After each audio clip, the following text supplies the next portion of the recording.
Question number 27.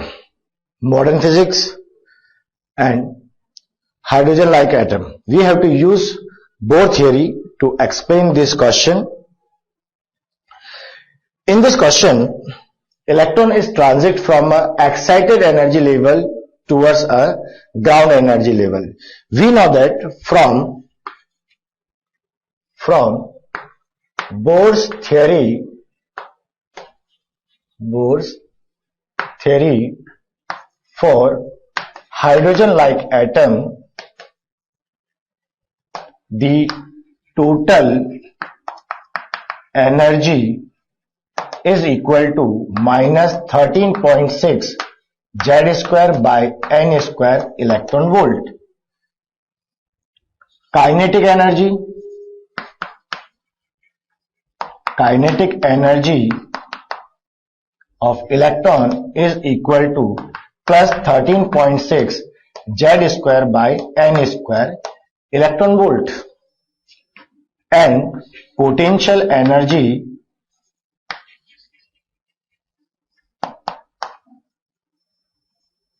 of atom is minus 27.2 Z square by N square electron volt. In this problem, the transition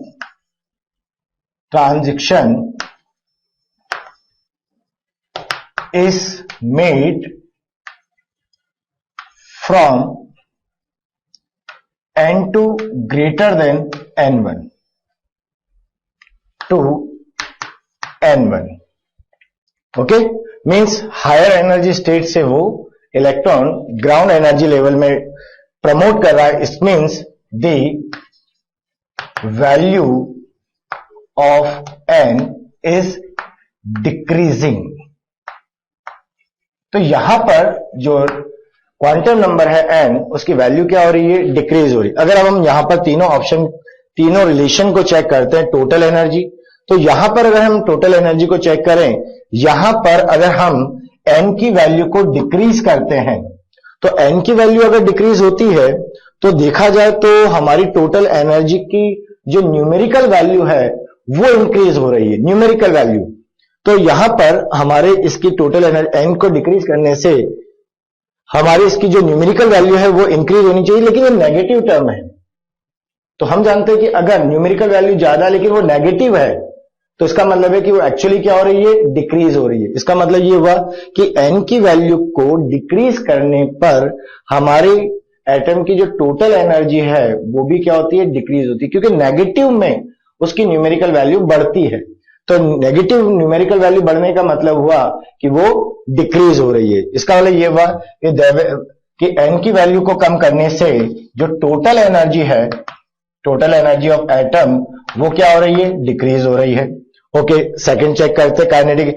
अब यहां पर भी n की value को decrease करने पर हम पाते हैं कि n को डिक्रीज करेंगे क्योंकि इनवर्सली प्रोपोर्शनल n स्क्वायर है, तो यहां पर काइनेटिक एनर्जी क्या होगी? इंक्रीज होगी. और ये पॉजिटिव है, तो ऑब्वियसली पॉजिटिव है और n डिक्रीज हो रहा है, तो काइनेटिक एनर्जी की वैल्यू क्या होगी? इंक्रीज होगी. काइनेटिक एनर्जी इस क्वेश्चन के अंदर क्या हो रही है?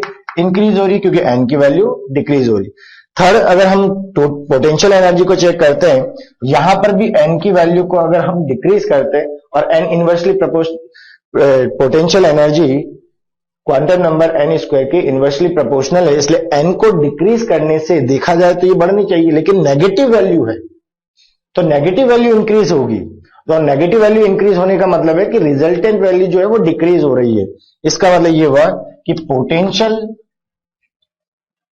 potential energy of this atom is also decreasing.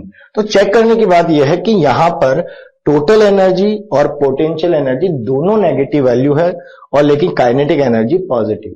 इसलिए n के डिक्रीज होने से काइनेटिक एनर्जी जो पॉजिटिव टर्म है वो इंक्रीज हो रही है, लेकिन टोटल एनर्जी और पोटेंशियल एनर्जी जो नेगेटिव क्वांटिटी है वो डिक्रीज हो रही है. अब हम ये चेक करते हैं कि कौन से ऑप्शन के अंदर हमें ये आंसर मिलते हैं. तो हम चेक करते हैं, तो ऑप्शन नंबर 1 में साफ साफ लिखा हुआ है, it's kinetic energy increase and potential energy and total energy decreasing. Therefore the right answer is option number A. Thank you.